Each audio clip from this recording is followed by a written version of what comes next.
We're here. Hello. Hello, and you are in the you're in the pilot seat tonight, Jen. So you get first. You get first spot. I am. Is that Oh, why? yeah. Is that how it happens? Well, we want everyone to see Lulu being kind of front and center. So that's a really cool design that you put This out way. there. Let the audience know. Oh yeah. Yeah, it's our Lulu sticker, but this is our Lulu sticker with an Asheville hat and sunglasses. Our Lulu sticker doesn't actually have a hat and sunglasses. Well, welcome to Generational Change. I'm Peter, I'm Jen. and we're doing everything the opposite tonight. Normally I would be wearing the purple shirt, and Jen would be wearing the jersey, but I'm looking like here's coming the sun, and Jen has a new background live from Asheville. But look how good it looks with the purple shirt.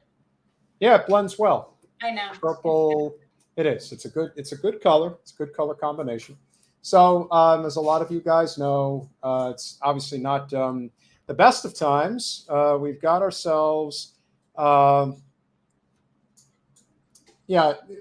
When we talk about the issues of the Supreme Court, we talk about minority rule, and the fact of the matter is, this type of electoral extremism, I think, is going to hurt them, because I've spoken with enough conservatives, enough conservative women that really do not like this. They don't actually agree with this idea, and this is coming from women that I know that are pro-life, but they do not believe that it is the government's job to effectively tell women what they can and can't do with their body. And so for those that have been adamantly speaking out, Jen, one thing that I found so very interesting is how many men are really at the forefront of this. But maybe I shouldn't be surprised. Well, good. It's more than half of our population's rights were just taken away from us. So my concern is really figuring out logistically what can be done in the best possible scenario in short term and long term, and what we can really do about this, because marching is great, but it's not like the Supreme Court's going to come back tomorrow and say, all right, you guys, we're just going to change our mind. So it's more important that we figure out what we can do state by state to offer women safe access to abortion, and just start chipping away as best we can. But, the only thing I can see in the long term is you have to add to the court. You have to expand the court. And I know that there's like different sides to this, but I feel like it wouldn't have needed to be this way if the Democrats hadn't dropped the ball so many times and for so long. And we were complacent to some extent and allowed this to happen and knew it was going to come. So I don't know. But the only way to really fix this, and not just this, but what's going to come down the pike with gay marriage, sodomy, and birth control that were listed in Clarence Thomas's dissent, or in his concurrence, that's what we need to be looking at. Okay, well, what can we do when we know what's coming, instead of acting like we didn't know, like we did with this? When you have a feckless opposition, there really isn't much that you can do, because, as I like to point out to everybody, the everlasting image of COVID was Pelosi and McConnell knocking elbows together. That's them telling you, yeah, we're in on this together, and you guys are just a bunch of idiots if you think we're not.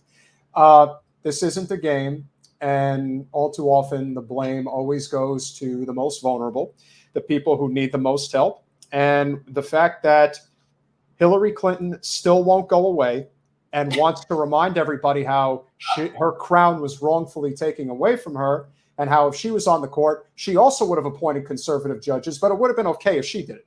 So we're in a place now where, we're staring down, a very dark road. But as AOC did say, and rightfully so, it's going to be bad and maybe even worse before it ultimately ends up getting better. But because things are getting so bad, I said that. I've been saying that for years. You had to quote AOC. Well, she just decided to rip you off. And I decided. I'm just saying, I've been saying it's going to get worse, and I think it's going to be getting inherently more violent. That's true. It is going to get more violent than it already has, and it will continue, and it will get worse. And eventually, I hate to say this, but eventually somebody of prominence might very well get killed. And at that point, that's when anarchy is really going to break out, because you can't squeeze people this tight for that long and think that they're not going to react. It's not possible. And when we're talking about a primal issue that we're all very concerned about, of course, is healthcare. And we all know that universal healthcare is what the overwhelming majority of the American people want. It's really just a question now of not if we get it, but when we get it. And the sooner it happens, obviously, the better it's going to be for everybody. So as we've seen with a number of states, they've made multiple attempts to make universal health care possible, whether it's through traditional voting methods, as they did in Colorado, as they did in California, as they are now currently trying to do in New York, and as they're doing in Washington State. But Washington State is trying something that I don't think anybody else is currently doing. I could be wrong, but Washington State is attempting to have a ballot initiative, which I believe is probably the most likely scenario we're going to have in terms of the people having the say regarding universal health care. Definitely in Florida. Definitely in Florida, that would be the only way that would ever happen. 100%. You cannot rely. And if this moment in time is telling us anything, Thomas Jefferson really said it best. When the people fear the government, you have tyranny. When the government fears the people, you have liberty. And that is the only way we're going to get there, is if the government fears the people. Right now, it doesn't, but maybe that's going to change. We'll see what happens. So without further ado, we are very pleased to welcome back to the show somebody who is not only there's a lot of people who like to say that they're activists, but this is a real activist. Somebody who is, well, here's the key part of the word, Jen, active. So somebody who is active in the streets and is I believe, the political director of an organization that we are very, very fond of. You know it, you love it. Whole Washington, Andre Stackhouse, welcome back to Generational Change. Hey, Andre. Hello. Thank you so much for having me today. If Peter is in the studio, I'm in North Carolina, but if I was sitting there, I would be putting on my red hat because my red hat is there. I always have to wear the red hat whenever we're talking about the Whole Washington ladies, and shout out to Fran with the Whole Washington ladies who made me my hat. Do you know Fran? I'll go grab one. It's quite exquisite. I like to remind the people that the people of France. It is not a beret. It is a red beret. It's not like that. Got one here. Well, got the solidarity pin from Scott DeNoyer in New York. These are handmade solidarity pins. The berets. They don't go so well with the headphones. Is one of the issues. Well, it's cute. Actually. So we in France, we have a universal health care, and you do. And you always should have it here in the United States. Fran actually sent me 2 berets, and on the day that I got them, I remember opening it up, and I put one on a dear friend of mine's head whose name was Mitchell Stolberg, who is someone that died because he was a casualty of war, of not having health care. So he is somebody who was in that, and it's just, when we're sitting here and we're still talking about this, and I'm sitting there and I know that the other red beret, was for Mitchell, and then he died. And it's just, it's a constant reminder to me that this is very, very screwed up. Yeah. It's a really powerful symbol. I can tell you a story just from, I think it was just this weekend, but we were just out at Pride. We were gathering signatures. There is this person who is just decked out in red and a red beret. And so we run up and we're just like, hey, that's cool. We wear these red berets for healthcare. She turns around and she goes, I know. I put it on today because I like what you do and I wanted you all to see me. And so this was actually somebody who had sort of been intending to get involved in the campaign, but hadn't gotten there yet. Yeah. Puts on the red beret, instantly recognizable. We walk up, we have the conversation, and now she's part of the campaign. So, getting those things, making this impossible to ignore, is a huge part of what we've got to do. And I think the red berets are a really effective way of doing that. They are. But let me ask you this. If this were ever to spread, granted, we believe Florida will be last, but let's just say hypothetically this were to spread. As someone who lives in a heat that you probably can't even fathom for about 11 and a half months of the year, we're going to have to come up with another sort of alternative besides the knitted beret.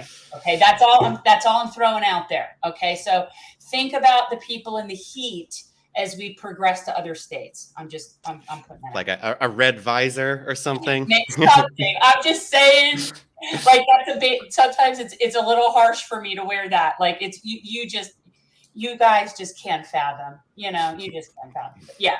So how's it going there? It's going really well. As I said, we were at Pride all weekend, and so we are passing out these little I signed stickers, wanted to show the sticker since you were talking about that. And then this is our ordinary quarter sheet, but we made a special version for Pride. And we were in the parade, and I think we must have handed out about 3,000 of those. We got shout outs from the announcer 3 times, including Whole Washington, I-1471, signed the petition to get universal health care on the ballot. And I think there's probably like 20 to 30,000 people who, as of Friday, had never heard of us and now have heard of us at least once. Wow. Yeah. Well, if that's translating into more foot traffic for the website, obviously that's a great sign. That and this. So again, hitting up all the shows. Thanks for helping me get the word out. There are a lot of people who, still haven't heard of this. And I think that, one thing I've found is just that, like, first you have to convince people that they deserve universal health care. And then you have to, convince them that there's a way that they can get it. But once you have those 2 ideas in somebody's head, it doesn't go away. It's very powerful. Yeah. Nobody's going to undo that. That's what I always say about, like, when we're looking at progress, and whether it's, yes, I say left, but just people moving in that direction. It's like, you can try to ignore it, but that's the direction this is going. Like, you're just making it harder for everybody, but that's where we're going, because that's what most people want. It's not a tough sell. And then once it's out there, nobody's then going to go, yeah, no, we want to give up our health care, which is why I think it should have been declared as an emergency during COVID and grant everybody, and had emergency Medicare expansion to everybody. Well, and speaking of emergency, that's kind of the other thing that I think I'm pretty excited to talk about today. Excited is maybe not quite the word, but, there was a moment last year during the pandemic where I seriously thought the legislature might just pass this because of the urgency of the situation. They didn't do it, right? So we still need to take this to the ballot. But the thing that's happening now is like, okay, so now we're losing Roe versus Wade, right? And so I don't know how many crises it takes to make this case strong enough. I mean, the people are here for it. I always hope that we can, take a shortcut and get the legislature to just pass it for us. But the urgency only ever increases, the like, we're building our own infrastructure and stuff, and that's always getting stronger. But like, the fact of the matter is that the dynamics of the situation is that healthcare keeps getting more expensive. We keep losing our ability to access it. And so the case for it just gets stronger every day. We're speaking with Andre Stackhouse of Whole Washington. It's funny you bring that up. I really do feel that, as they say, it always has to get worse before it gets better. I think the fact that, Roe v. Wade has been overturned, it has created sort of this sense of, urgency, not just because of, women's reproductive rights being put in peril, but you're seeing just what one aspect of healthcare being removed does for millions of people. The prospect of everything being covered. Once it's implemented in the United States, it will never be taken away, because then it wouldn't be a riot of a couple of million people. It would be, everybody. And they know that. And that's why I think in this moment, when you're able to tell people, by the way, Whole Washington will cover reproductive rights. So once that, I think, really resonates with a lot of people, that will have a tremendous impact. Where do you guys currently stand right now? Because obviously getting the ballot signatures is huge, and that could be the difference between whether or not this is going to take multiple election cycles, or maybe you get it done in the first shot. Yeah, and I don't want to give a firm number today just because we collected so many signatures during Pride and we haven't had a chance to like collect them and count them again. So I don't want to lowball us. We had about 15,000, last time I checked. And we're collecting thousands of signatures a week. And there are big events happening, and we're getting a lot more volunteers involved as well. So, we're seeing a lot of growth. We're getting a lot of signatures. We're continuing to build our infrastructure. But it's hard to get like a firm read on where we are, because when we report a number, it's fully like collected, counted, data entered. And then what I can show you, actually, I thought you might get a kick out of this. let me show you. So, my house is the final resting place of the petitions before they go to the Secretary of State. Right. So you've got stacks. Yeah, this is what 1,000 looks like. And then I've got a stack here of I busted these out for the show. About 5 of them there. Is that 6,000 you got? At least. That's amazing. And how many do you need is the big question. All across the state. I'm hoping that it's not too long before I'm telling you that I had to rent a storage unit or something. But for now, they're in one of my closets. Keep them safe. They go to the Secretary of the State at the end of the year in just one big batch. So. Okay, so it's an end of year timeline. And how many do you have to collect? Is it a percentage of voters or something like that? Yeah, so it's 8% of the votes for the governor in the last election, which unfortunately means that this is the most signatures that we've ever needed to collect for any ballot initiative. The turnout for the last election, it was a Donald Trump election. It was very high. Including very generous margins for. Yeah, I was going to say you have to have overage. Yeah. So it's about 325,000 signatures that you need. Wow. But they recommend a 15 to 20% cushion. Mm-hmm. And because I like round numbers, I bumped that up to 23% so we could just call it an even 400,000. So 400,000. I think there's actually another, like the Secretary of State this year was recommending 405,000, but again, it's a pretty generous margin. I think we're going to have a pretty good rate of valid signatures because we usually know how to check for that. You can register people right there.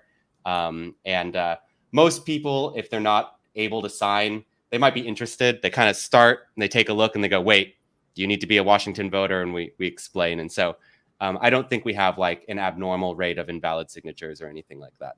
Yeah, I think this is really amazing. The more like when you're talking about an organization like yours, this to me seems like a much more effective, efficient way to not only get it through, but build your coalition as opposed to just campaigning for, say, whichever candidate supports your mission or spending your time lobbying your state legislators and getting like this is such an easier sell, I think, to regular people. And then once you sell them and they sign, that's it. You don't have to call and remind them to get out to vote like 3 times, So like this to me seems like a really the best possible scenario for an organization like yours.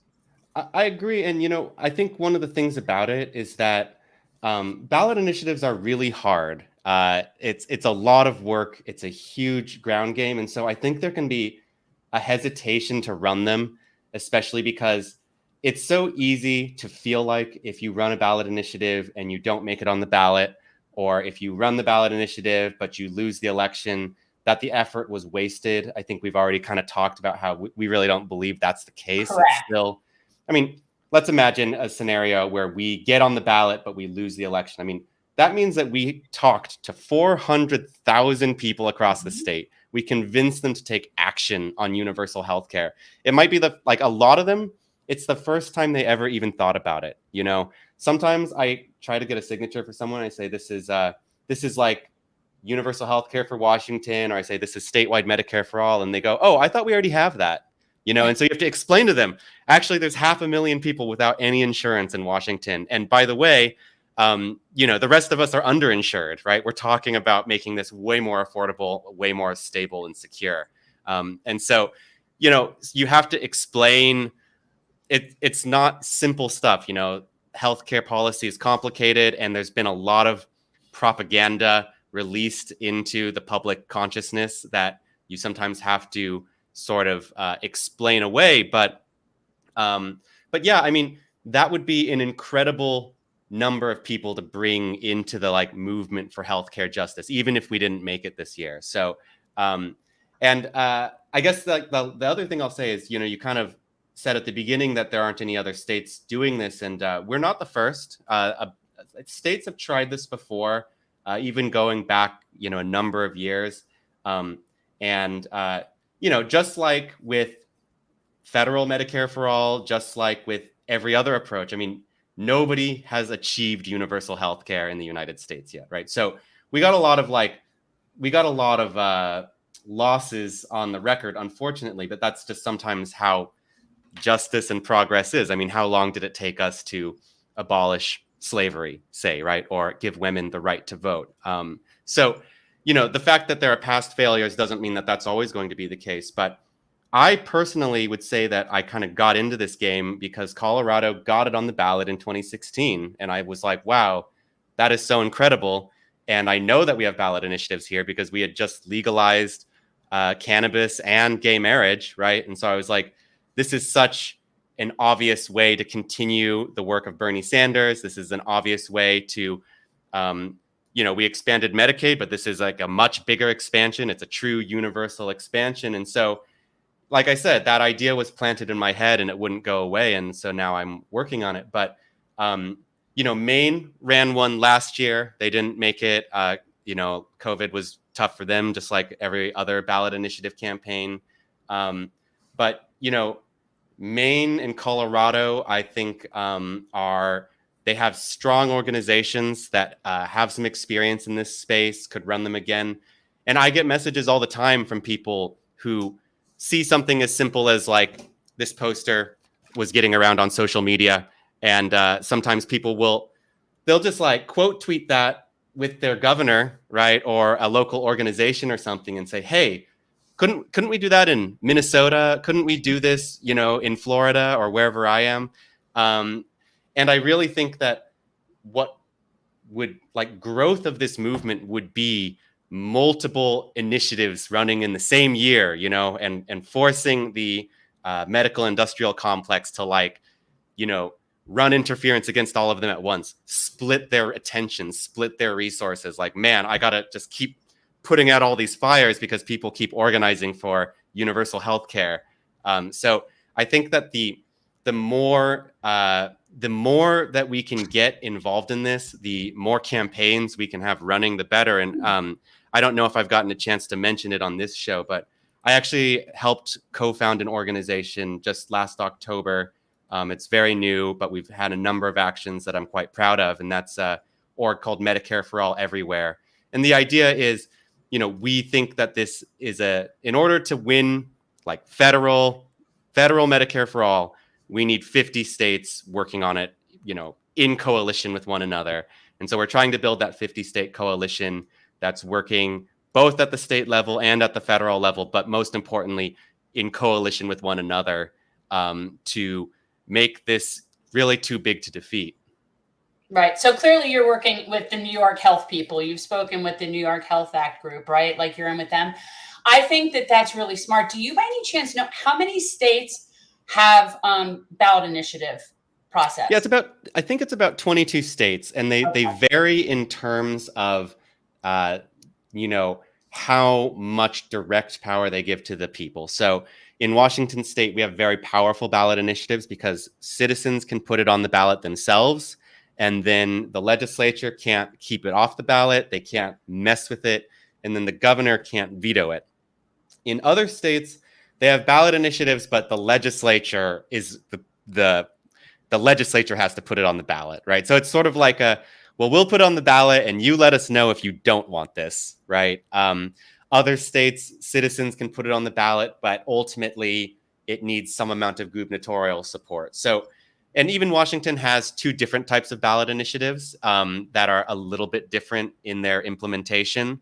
But I still do believe that even in states that have more limited ballot initiatives, it's kind of like you said, you're still building the political support, right? And I think that, one thing that's really been informative for me with Whole Washington has been seeing what it is to have a dual strategy in which we introduce this in the legislature every year and we build legislative support. Like I said, we have two different types of ballot initiatives. One is to the people, the other is to the legislature. And we're running to the legislature. And there's a couple reasons for it, the most obvious of which is that we get about twice as much time to gather the same number of signatures. And so it's just a lot more feasible for us. But the other is that ultimately, we recognize that this is going to go better with legislative support. It's just we need to force them to do it. And so I guess what I'm getting at here is it's important to organize outside of the legislature and outside of candidates and build that political power to pressure them, whether you're trying to get it through the legislature or directly on the ballot. And I think that, like, for instance, if I could snap my fingers and get this on the ballot, it would make it a lot easier because I wouldn't have to gather the signatures, but we wouldn't necessarily have the sort of political mobilization to win on the ballot.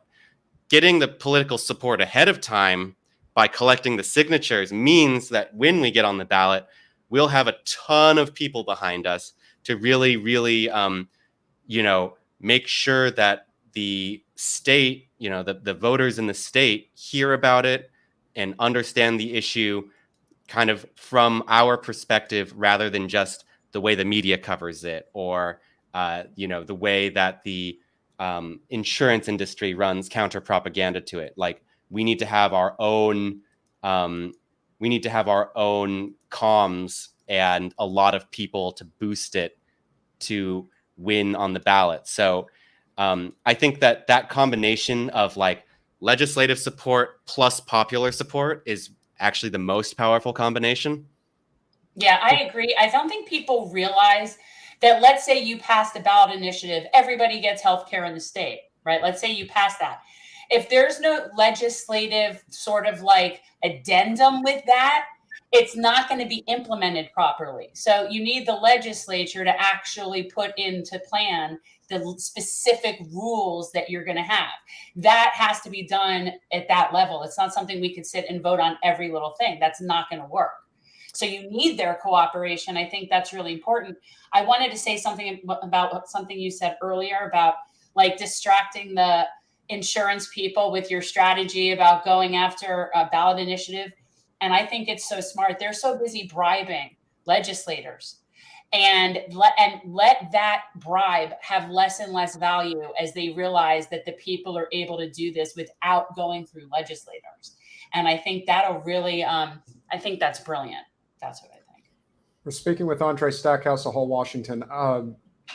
When we've spoken with, Georgia and other people in the past, one thing that I always find curious is I don't think our country is divided as corporate media would like us to believe that we are. I think once you get outside of the western spur of Washington state, becomes a very red state in many ways. But I'd like to believe that when we're not talking about wedge issues, LGBTQ, Second Amendment, abortion, when this concept of universal health care is brought up to people in the eastern part of the state, I'd like to think that the response has been somewhat positive. Is that fair to say?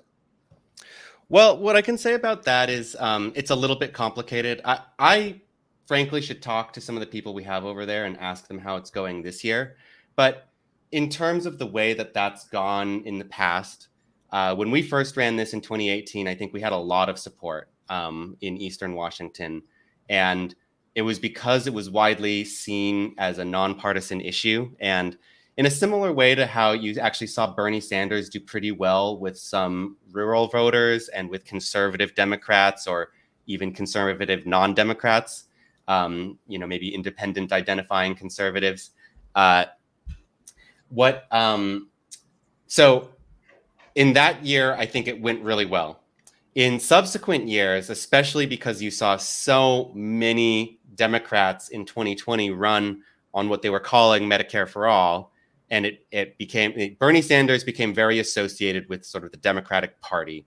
He became part of the Democratic Party.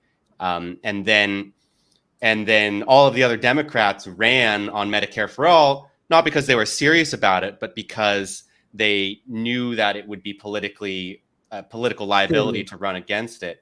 And so that association between Medicare for All and the Democratic Party, I think, has soured a lot of Republicans in Eastern Washington on the entire concept of universal healthcare, which is unfortunate. But what I'll say is, if you can reach people before they have been kind of like highly propagandized, right? Before they've been sort of trained to have a reflexively negative reaction to it, you can really reach them just where they are, right? It's I pay so much for healthcare, and then when I need it, I have to just pay more, right?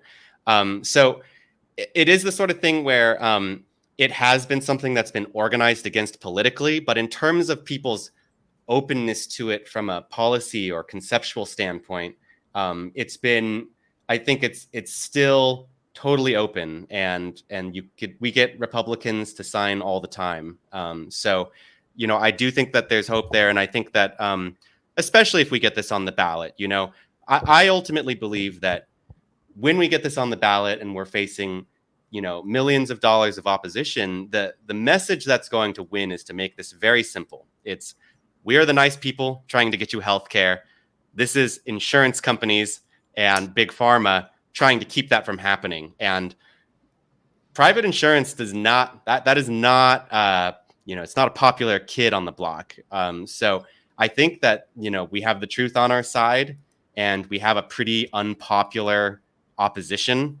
And I think that when we can draw those lines quite clearly as they are, we will do pretty well. And I really do have to apologize. I'm going to have to just turn my camera off for a sec, because we're actually running a fundraiser tonight.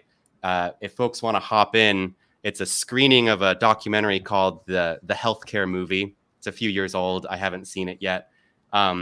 But you can pop over to our website and RSVP, and you can get in there. It's starting now, which is why I have to go grab my phone and open the Zoom, because apparently they're locked out right now. So I'm going to just turn my camera up. Yeah. So I think it's, I think that this conversation is the type of conversation, and I think Andre said it best, the second it becomes partisan, they check out. They're like, oh, this is a Democratic Party? Oh, forget, I don't want that. If this is this is about all of us, this isn't partisan, okay, I'm interested. And then they'll look past all of the nonsense. I think that's what's inherently better about ballot initiatives, is that it is nonpartisan. And I think that when you go issue by issue, we know we agree on things. And what Andre said is right. It really depends on the level of programming that they have gotten up until the point they're introduced to actual facts. Like how far gone are you down the, right-wing talking point rabbit hole? Guy, I've already read some of the preliminaries regarding these bills, and like the New York Health Act, for example, I don't know if it's at least a 1, if not a 2-year waiting period if you're trying to move into the state. So you can't just decide, oh, now I'm going to move into New York and I'm going to get the health care. It doesn't work that way. No, there'll be residency requirements, and I think that's perfectly acceptable. I think that's agree. Perfectly legitimate. Listen, the people in the state that work their ass off to get their health care, they deserve it. And the people in states where you're not working your ass off to get your state to make sure that you have health care, sorry, not that you don't deserve it, but you ain't getting it first. I'm sorry. That's not how it's and in Washington, it's based on the state's definition of residency, which is 30 days, which is not too bad. And you can get it faster, for instance, if you have employment or something like that. But the thing to keep in mind is, right, if you become a resident of the state, even if you do it, like, let's say you move here because you have a really bad health condition and you need to move here and become a resident to get that medical care. Well, you're part of the system now, right? You're paying our sales tax when you buy stuff. You're paying the payroll tax when you work here. You're paying for the things that pay for the health care. And so, there's always periods of adjustment, and there's always things that are hard to anticipate, but this is not really one of them. And so I do expect there to be some adjustment, and but ultimately, I think that if people move here because the state has a better healthcare system, we're all just going to be better and stronger for it. We'll have more people to work jobs, right? We'll have more people paying into our social services. We will become a healthier and more humane community. Yeah. Have you had any contact with Kshama Sawant regarding her potential support for this initiative and what a difference her voice would make in Seattle in terms of getting people to support it? Because the truth is, between Seattle and Tacoma, I mean, if the word got out there enough, you can pretty much cover a significant majority of the ballot signatures that you're going to need in order to get this done. I would think that having her impact would be tremendous. Well, Shama has been one of our biggest supporters from day one. She's endorsed all the way back to I-1600 and Socialist Alternative. I know in a formal capacity in some cases, and in many informal capacities, has gathered many signatures for us and spread a lot of awareness of our campaign. I will say that this year, and this might be something that I need to work on, is that we haven't had as much direct partnership this year, and coalition building is hard, and even when you have an organization that's an endorsing organization, it still takes work to mobilize them. And so we have a lot of partners. If you go to wholewashington.org/ I think it's endorsements or endorse, but we have a ton of endorsements, and we are always getting more. We just got King County Democrats. That's the largest county in Washington, the one that includes Seattle. And we just got Physicians for Social Responsibility.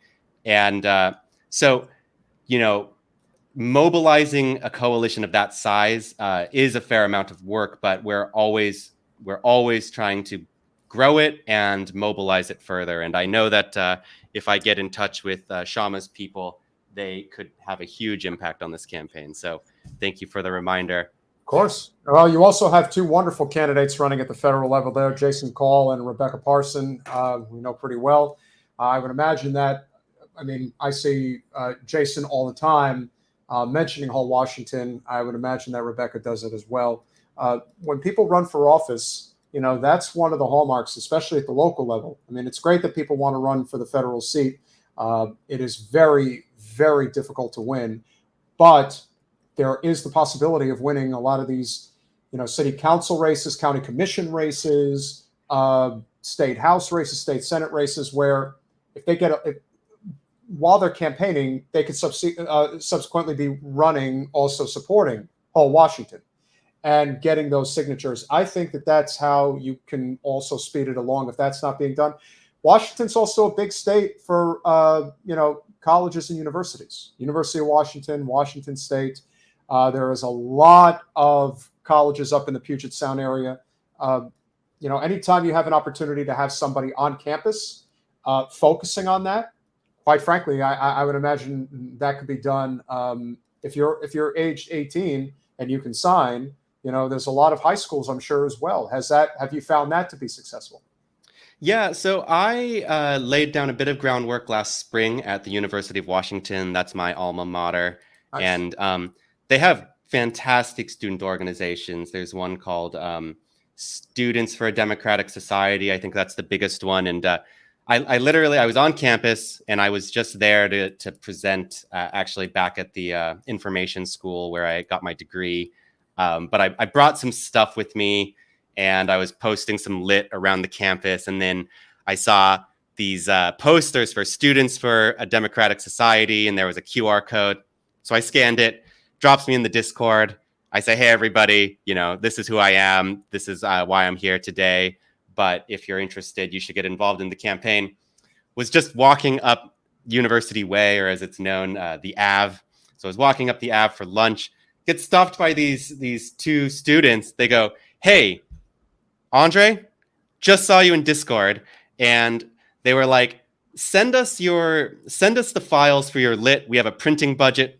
we'll get them all over the campus. Wow. So Nice. it's incredible working with. I mean, I gotta say, I wasn't that long ago that I consistently felt like the youngest volunteer in the room all the time, and now I have the honor of working with people younger than me, and they are incredible. The degree to which they are ready to show up for this sort of thing, and the kind of skills they can bring to it. I mean, they are able to operate very independently. A lot of the times I feel like, it's so much hand-holding to, people aren't taught how to be activists, right? So it's like there's a lot of political education and stuff, but sometimes I meet these people who are just sophomores in college or whatever, and they're like, hey, I got plans, I got an idea. Can you just give me the login to your TikTok or whatever, and I'll get you some good content. And it's really impressive. Which, by the way, good time to shout out. We have a TikTok now. I think we just got 1,000 followers. If you're out there and you want to see something a little fresher than our Twitter stuff, maybe give it a follow. I think this is definitely going to be a from the ground up type situation. One of our great supporters, TM Martin, mentioning that Rashida Tlaib and the squad are not pushing Medicare for all. Yes, we know that the federal level, this is just not going to happen in any capacity anytime soon. But as we've discussed many times before on our show, the way that marriage equality, legalization of cannabis, they're always happening at the state level. The only way you're ever going to move it forward at the federal level is if you start picking off spots. Because again, if you're able to get universal health care in just one state that can handle it budget-wise, every state's going to be like, well, if they're only spending $125 a month on average for healthcare, and we're spending $525 a month on healthcare because of the premiums and the deductibles and the co-pays and the fact that we have to go through this private system that doesn't actually do anything to improve healthcare.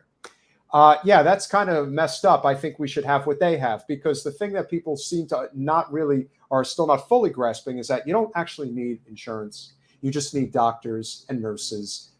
They just wouldn't have to deal with the for-profit middlemen anymore. And the fact that you guys are doing what you're doing is absolutely fantastic. And obviously, whatever we can do to help continuing spread the word. I still think you should take your shot and try to get in touch with Warren Buffett and see if if he would eventually, at this stage in his life, say, all right, what the hell, let them have their health care. What the hell's sweat off his back at this point?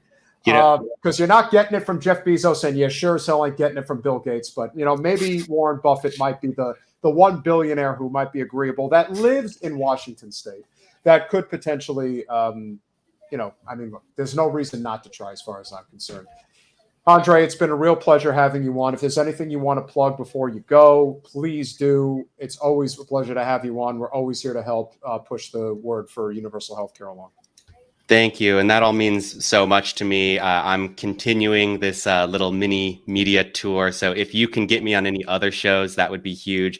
I just want to have a few closing thoughts because there's a lot of things there. So one is that, I personally still organize for Medicare for all as much as I can and as hard as I can, because I do think that we can't always anticipate the way things are going to go. And it could happen. It absolutely could. And I could get my life back and my weekends back. But on the whole topic of like the states leading in many cases, I mean, this was a tweet from the Washington Department of Health going around last Friday. And it says, abortion was legal in Washington state before Roe versus Wade, has been legal here for more than 50 years and remains legal now. Washington state has a long history of supporting the full spectrum of reproductive rights and will continue to do so. And I just want folks to think about how many people got the reproductive care that they needed because they could get it here, and will continue to get it here, even though in many places that is a freedom that they have just lost. And so think about those people and the impact that it has on their life while you're out there. And then in terms of, sorry, not to ramble too much, I just wanted to say, because you mentioned Warren Buffett, I don't think this is going to come from the billionaires, but I did have this like kind of silly idea a few years back, which was like, what if I wrote this book called like Bill Gates Saves the World? And I write it in this way where I make him sound like 10 times cooler than he is in real life. And he basically just decides that we need universal health care. And then he bankrolls the campaign and we get it on the ballot and then we win. And then everybody loves Bill Gates because of how he did that. And just sort of, I wanted people to read this book and go, okay, well, this is obviously ridiculous, except like he could do that. And just to kind of create that pressure, get a little bit of egg on his face. But yeah, I mean, in that note, like we absolutely do need donations. So wholewashington.org/donate. These petition sheets are not cheap, especially if you do it the right way and go with a union printer. Actually, I don't know that that's more expensive, but the point is that we only have one union printer in the state that can do sheets of paper this big and print on both sides of them. It is one of our biggest expenses. We would love to be able to pay some of our staff, like your humble campaign director here, who is a volunteer. We would love to supplement our signature gathering with maybe some paid canvassers, all in time if we can grow the campaign and raise the funds to do it. So I thank you all so much for having me on the show. Folks, like I said, there's the fundraiser tonight. I'm going to be popping in there right after this. On July 29th, we're doing the screening of Healing Us out here in Seattle. I don't know how widely open that is. It's technically considered a private screening. And then on July 30th, we're going to do a March for Healthcare Justice through Seattle. So if you want to swing by for that, it's going to be happening.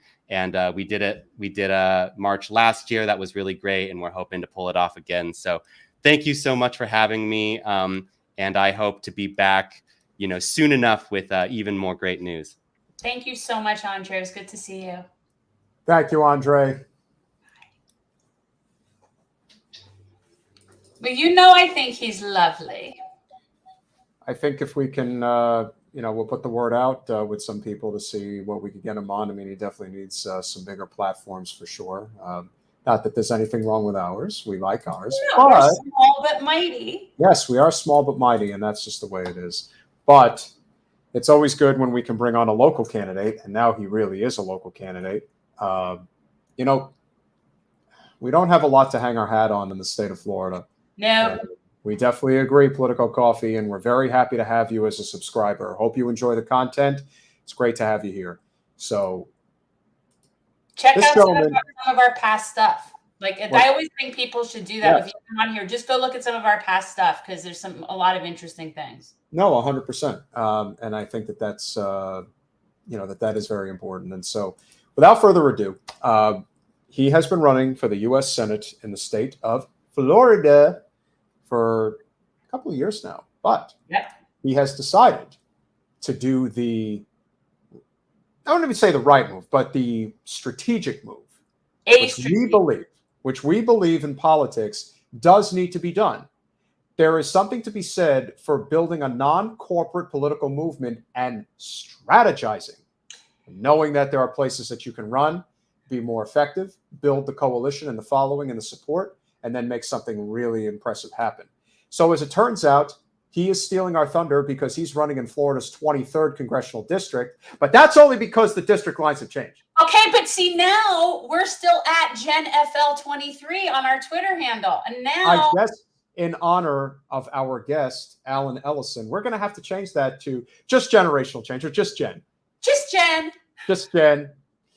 He is candidate for Florida's 23rd congressional district here in South Florida. Allen Ellison, welcome back to Generational Change. Thank you so much for having me. Hey, I like that background. That's pretty cool. I'm digging it. Thank you so much. So talk about, we know, but talk a little bit about this new district, what's happening, where it's cut, because for everyone who knows, I was running in 23. This is a different district. This actually used to be, I guess it was 22, sort of. It was more what 22 was. And it's an open seat now, people, because Ted Deutsch is stepping down and not running again. So, Allen, talk a little bit about this district and who's in this race. Okay, so let me give you a list of all of the cities that's in this race. You have Fort Lauderdale, Wilton Manors, Oakland Park, Pompano Beach, Deerfield Beach, Boca Raton, Coconut Creek, Margate, Parkland, Coral Springs, and me. So this is the new District 23 and me. I actually Good tagline. I like it. It works. That's awesome. That's awesome. Yeah, so I'm excited about this race. I actually have a business in Boca Raton, so it's a manufacturing business there. My wife, she's a physician in Broward County, and we used to actually live there for about 4 years. So this is kind of like coming back home and trying to bring the necessary change that's needed. The people there, they are definitely in need of someone fresh with new ideas that's going to actually work very diligently to make sure that all of the residents of the district is represented. This is a very unique district. Obviously, during a primary of this nature, one that hasn't happened before, the district lines in this particular congressional district are somewhat similar to the ones that there were there before. Obviously, we know who your two primary opponents are going to be, Jared Mauskowitz and Ben Sorensen. This is going to be very competitive. I think that based on what you bring to the table in terms of your platform, obviously you've run for office multiple times before, but considering who you're running against, what would you say are some of the things that you think define you as being distinctively different than your opponents and would ultimately make you a better representative for South Florida?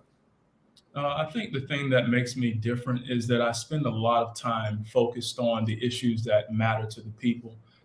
And I have found that there are so many issues that are near and dear to people. I'm the candidate that holds the most town halls of any candidate in this race.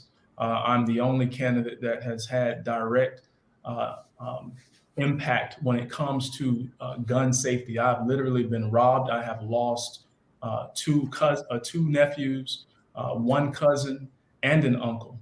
So this is a very unique situation. I am going to be the strongest and the most fierce fighter on gun safety issues. I'm the only candidate that has a platform for people with disabilities, the only candidate that has a platform to significantly and positively impact gender pay inequality, the only candidate that is literally putting together policies to curb the rate of veteran suicide. So I would say that there is a great deal of difference. I'm also the only candidate that has literally ran for over a year and 6 months statewide, looking and listening to all of the issues that people are dealing with in the state of Florida. And I believe that Floridians need someone that's going to go to Washington to represent their interests. And there are so many people that simply have not had representation, not only in District 23, but across the state. And we need to have a change.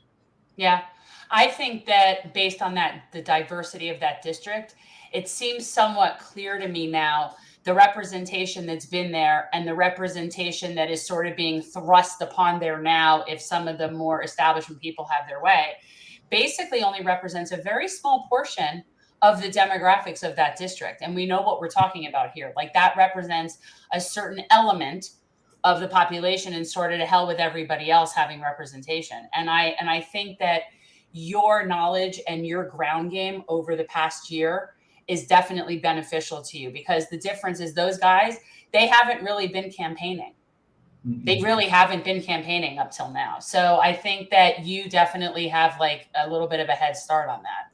You definitely also bring up a very good point regarding the fact that this district, when I saw how the district that Ted was representing, and I always thought, it seems to me like he really is and listen, I've met Ted multiple times. He's a good guy. I don't think he's, we can talk about some really bad representatives in this state down here. But it was a district that I don't think he wasn't emblematic of what the district makeup really was. Correct. Boca Raton and Parkland are obviously where the lion's share of the money is, and then obviously parts of Fort Lauderdale. But like you said, there's Coconut Creek, Coral Springs, Margate. These are working class areas, and it doesn't really seem like they've been getting the type of representation much like the district that may change dramatically now, obviously with Sheila Sherfless McCormick representing the new 20 as it's carved. But the same is true here in what is the new District 25. Very often, the only concern, it seems like, with the Democratic Party is that they only want to cater to areas that have the most money. And that is something I'm sure you would agree really needs to change, as I'm sure you experienced when you were running for the Senate. Absolutely. It's one of the reasons I actually decided to run for the Senate. And it's because when I look around Florida, I realize that it is broken down between those who have and those who have not. And those who have not make up the greatest majority of Floridians. And so we definitely need to make sure that everyone has a voice in Congress.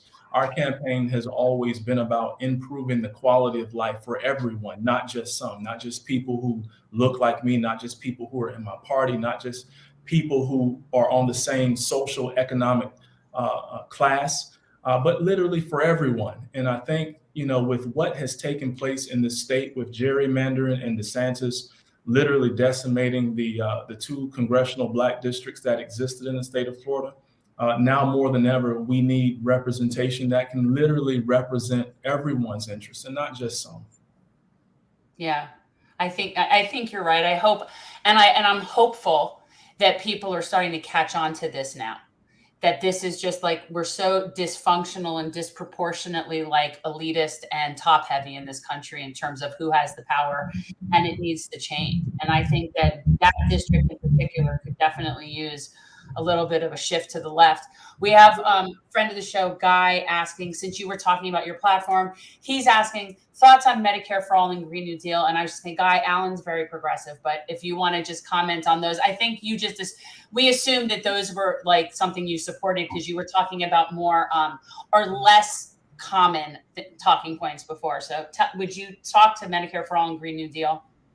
Absolutely. I believe that we definitely need to support policies like universal health care, especially, we got a chance to see the weaknesses in our healthcare system with COVID-19. We got a chance to see, what it was like whenever people were placed in situations where they needed access to healthcare. And for the most part, there are a lot of people that simply had to do without. I believe that healthcare should be a human right that is recognized in this country, not only by our government, but by people who feel as if they have a healthcare plan and they're satisfied with it. I want them to feel like that everyone should have a healthcare situation where they feel dignified to be able to go to the doctor, because it is a very degrading thing to be sick and not be able to go and see a doctor. It is very degrading. And I know that for a lot of our veterans who have health care through the VA, a lot of them are having to travel so far. And I think there's a lot that we can do to close the gaps on how far our veterans are traveling when it comes to the Green New Deal. New Green Deal, I believe that we should have policies that directly, positively impact our ability to curb our carbon footprint. It's a shame that it is being branded in such a negative way. I think that if we are to move forward with any of those policies, I think that the best way to do that is to break them up and get them on an individual bills and just start like chopping away at each individual one so that we can actually get the policies enacted. And I think that would be a better strategy, because with the way that it is phrased, it has taken on a negative branding by the Republican Party. And it's something that Democrats are not very skilled with in party leadership. Republicans are great with branding.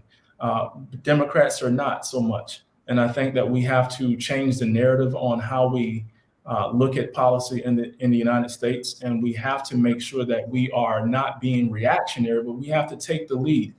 We do represent the largest demographic in this country.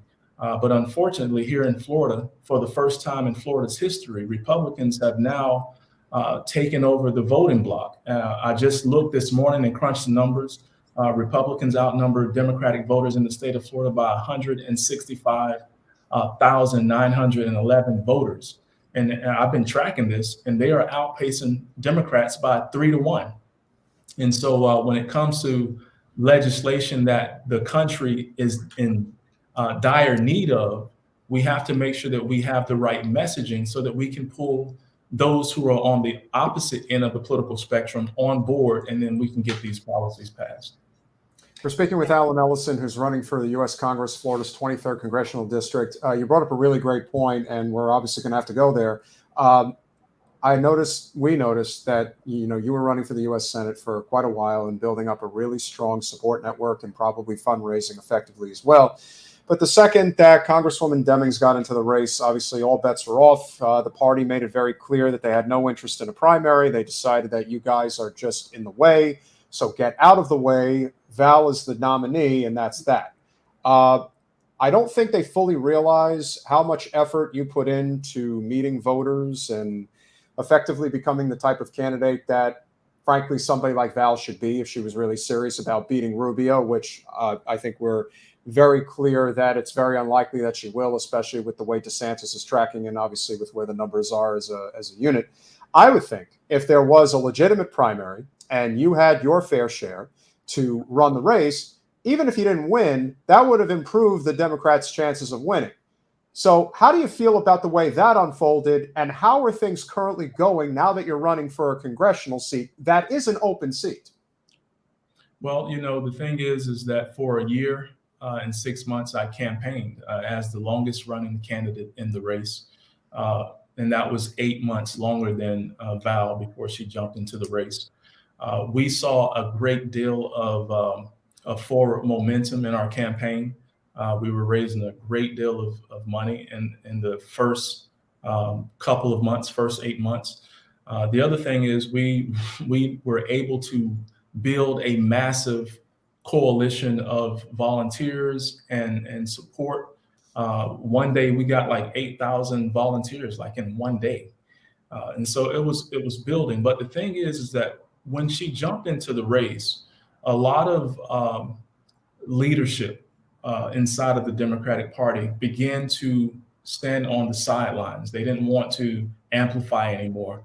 And, I felt like it was a situation where they were not recognizing that as a party, we have to build our bench. We have to look long term in terms of making sure that we have candidates that can run down the road and candidates that can run down ballot.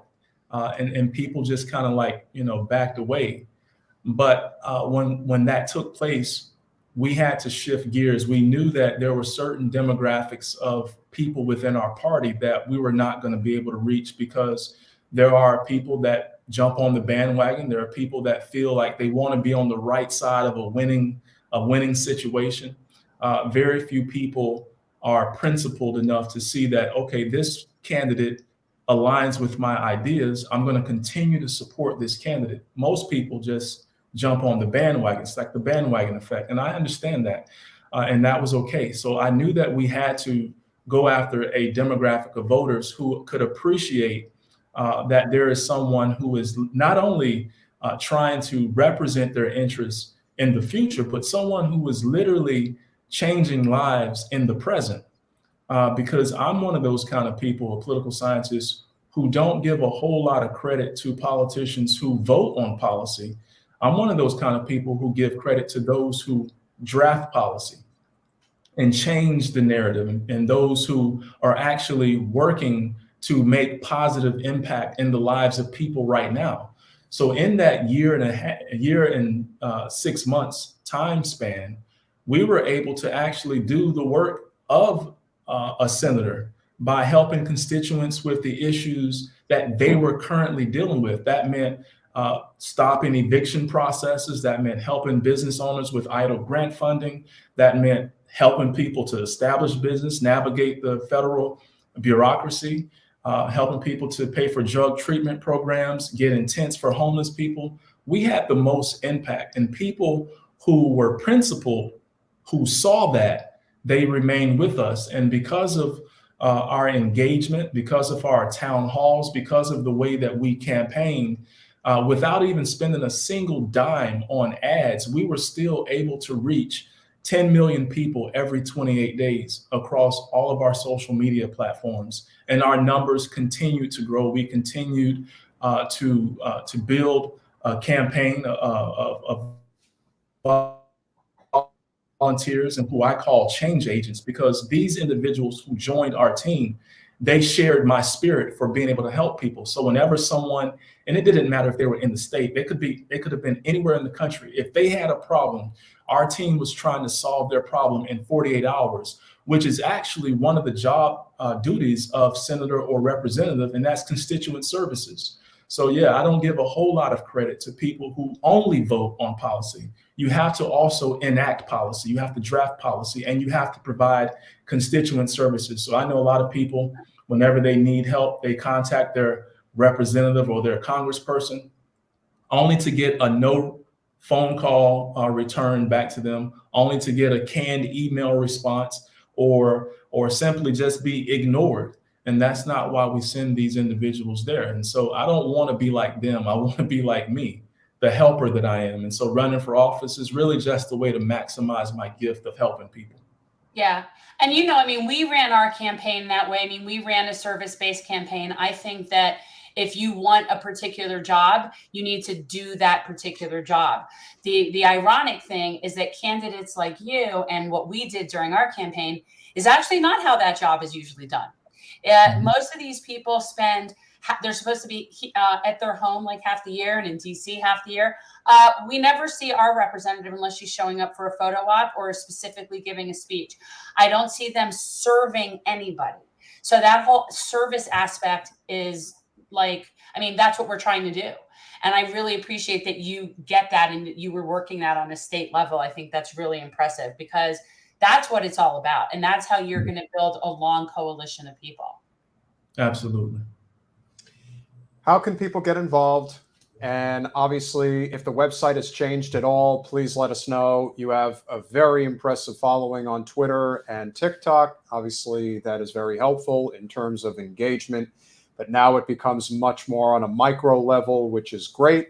You obviously have Florida Atlantic University. Could be potential for a lot of grassroots support there. And then obviously there's a lot of events that Jen and I have frequented, even though it was out of the district, in downtown Fort Lauderdale. You know, there are maybe not as many during the summer months because things get a little hot outside. Don't get me started on the fun in Wilton Manors. Yeah, well, Wilton Manors is always a good time in Wilton Manors. Well, listen, between us, obviously everyone's going to hear this now. But if you haven't had the opportunity to connect with Elijah Manley, I would highly recommend that you do.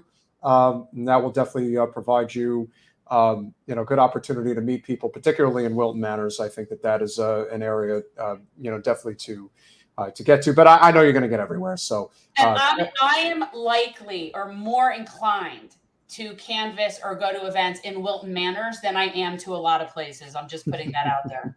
Okay. Well, you'll have to tell Alan about your favorite candy shop. Well, that is the best candy shop. It's the best Broward candy shop for sure. Okay. Yeah, the licorice and all the. It's To the Moon. It's called To the Moon, but yeah. To the Moon. Yeah. Okay. All right. So, Alan, how can people get involved? What is the website changed? What is it now? The website is changing. There is a lot that has changed on the website. We're going to put a little bit more focus on the issues that matter to the people in Congressional District 23. We're also changing up our swag shop. So our merch shop is going to reflect the district. And so I'm very excited about that, because we've put a lot of energy into creating all of these different swag, pieces or whatever. We have shoes, dresses, shirts, hats. We have a lot of good stuff, but people can join our campaign via the website. We are always interested in working with change agents because we believe in service. We believe in being a servant leader in the community. So you can do that at allenellison.com. Also, follow us on every social media platform. We're on TikTok, Instagram, Twitter. We even have a Roblox account as the first political campaign in the entire world to have a Roblox account. And then I was followed by a couple of my opponents. But yeah, we do a lot with the children over there because we want to make sure that we are inspiring the next generation of future leaders.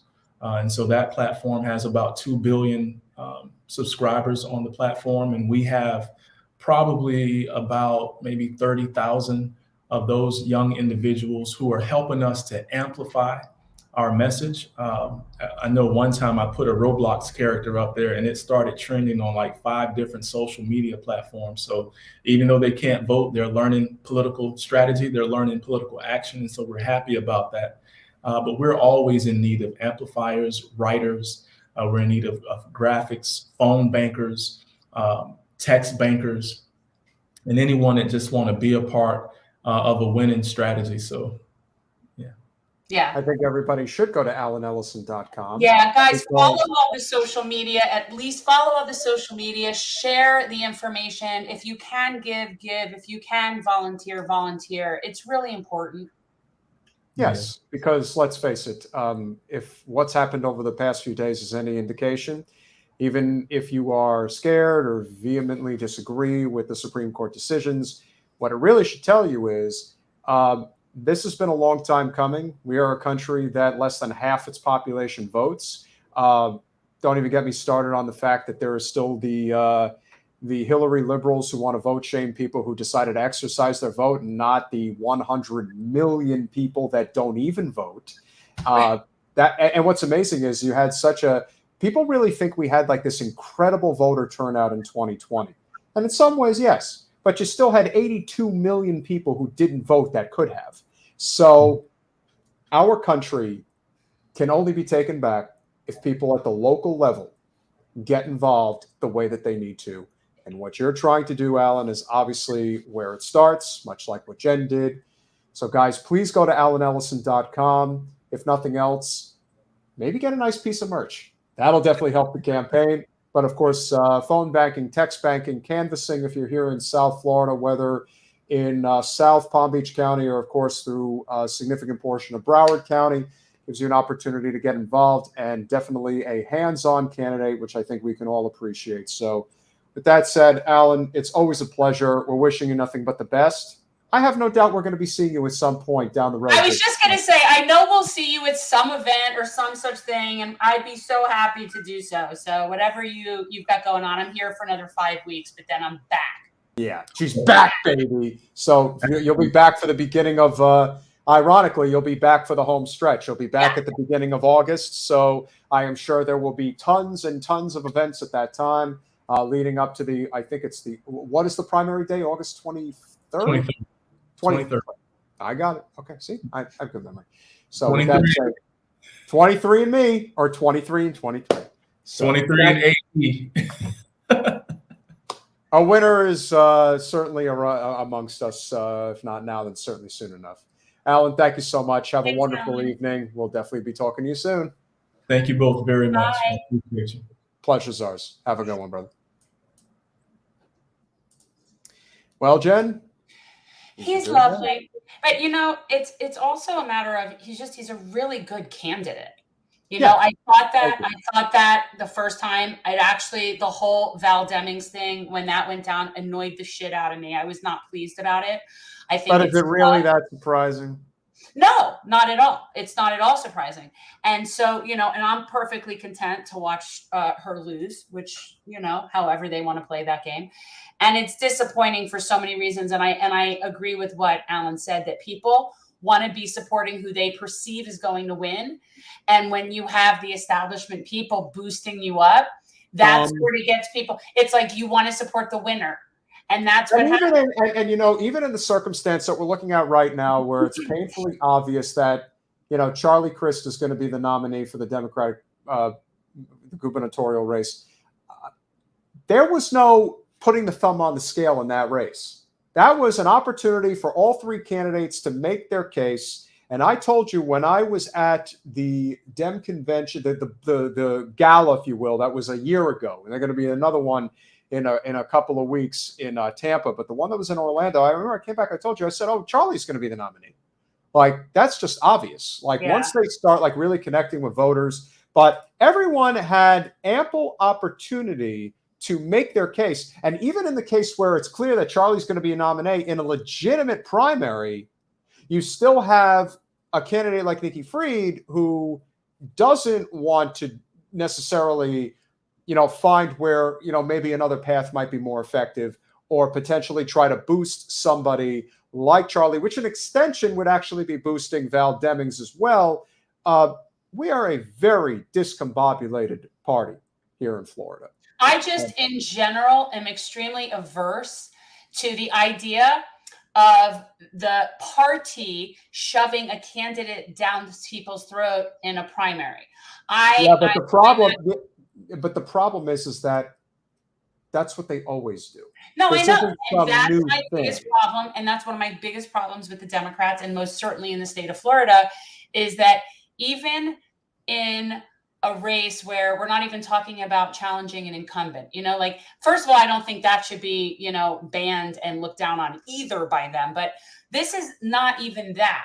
And they still feel the need to prop up who they perceive as the more chosen establishment person, knowing full well that that is not who the people that are really on the left would ever want.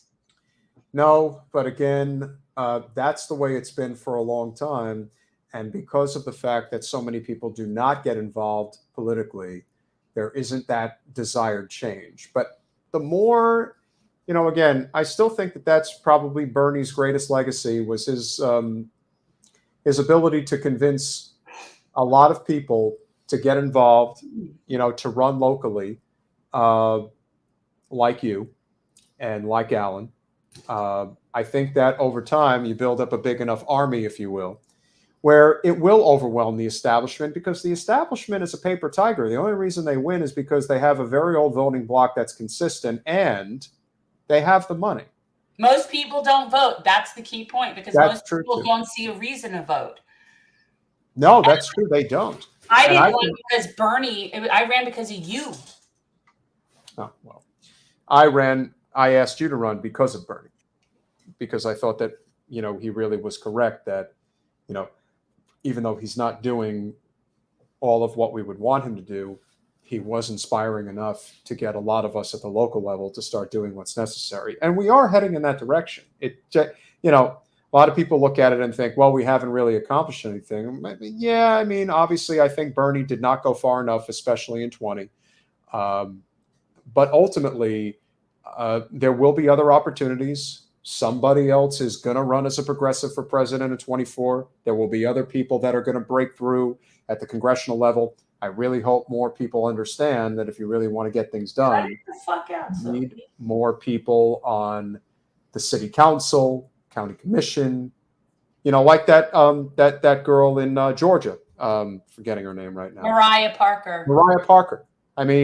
She's a county commissioner. She's awesome. And she is awesome. And she is somebody who makes a real impact. And to me, that's really where it's at. I know there's a lot of people who want to run for certain offices, and they have these theories of grandeur that they're going to get there. You know where I stand on some of them, Jen. You know where I stand on some of them. And so I do think that everything is a learning experience, and we will eventually get there for sure. Our Wednesday show is a little up in the air in terms of time and in terms of, are we definitely going to have we are supposed to have a pair of guests from, again, local, friends from Surfside, Ileana Salazar and Tina Paul, former city council members of the town of Surfside. Seems like a lot of bad things are going on in that town. We got a lot to share with us. Well, look, we're coming up on, if we haven't hit it, the anniversary, the 1 year anniversary. If we haven't already hit it, I don't remember. We just did it we actually hit it the day that Roe v. Wade was overturned. Okay, so it was 1 year anniversary of the collapse of the building in Surfside. And for people who are interested, there is not an investigation, and there's not going to be a further investigation. No, because why would you want to let people? Yeah, because why would you want to let people know that there is corruption at the local level where people? Well, I just think people don't realize what happens in these cases. So what happened in this case? In the general gist of it is that they settled. With whatever, all the different families are getting chunks of money, and because they're settling, there's no need to further investigate. And the two commissioners on that city council that were wanting to further investigate were voted out because the developers that have basically taken over that city council want to just keep developing.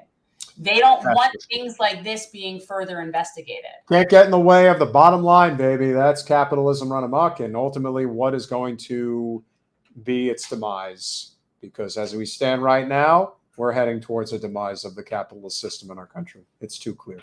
Well, we just took away the rights of more than half the country were just impacted. Yeah, so you better believe that something dramatic is going to happen.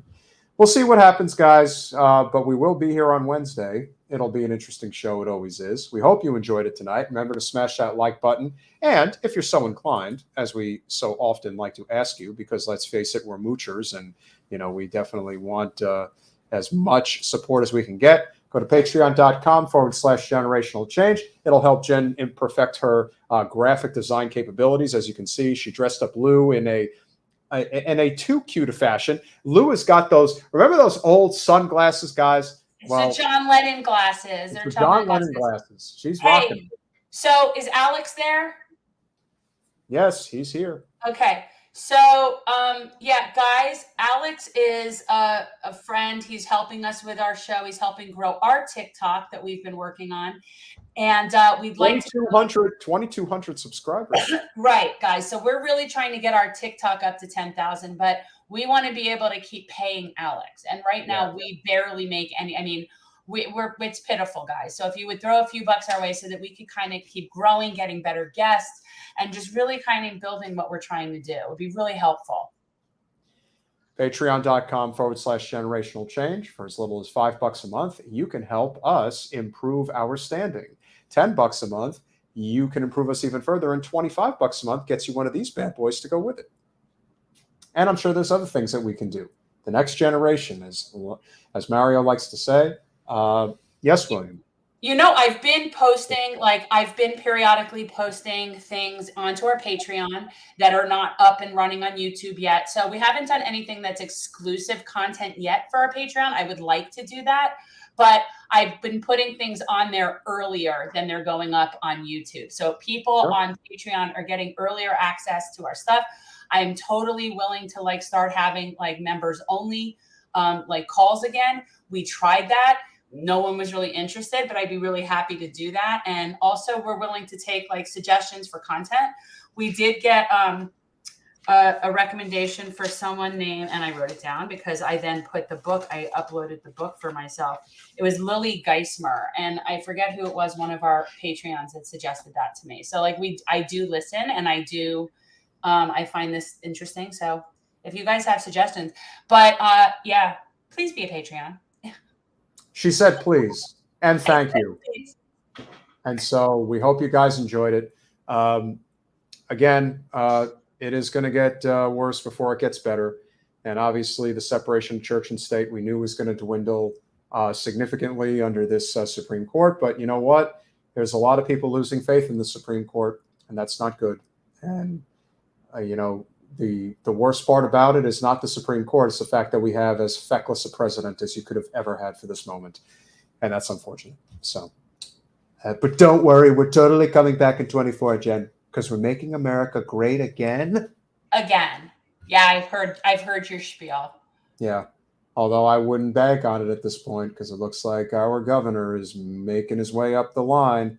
He's beat Trump in multiple polls now. Yeah. That's not a good sign. No. So we will see who really makes America great again, unless there's a progressive who comes along. And no, that term has been co-opted, non-corporate candidate.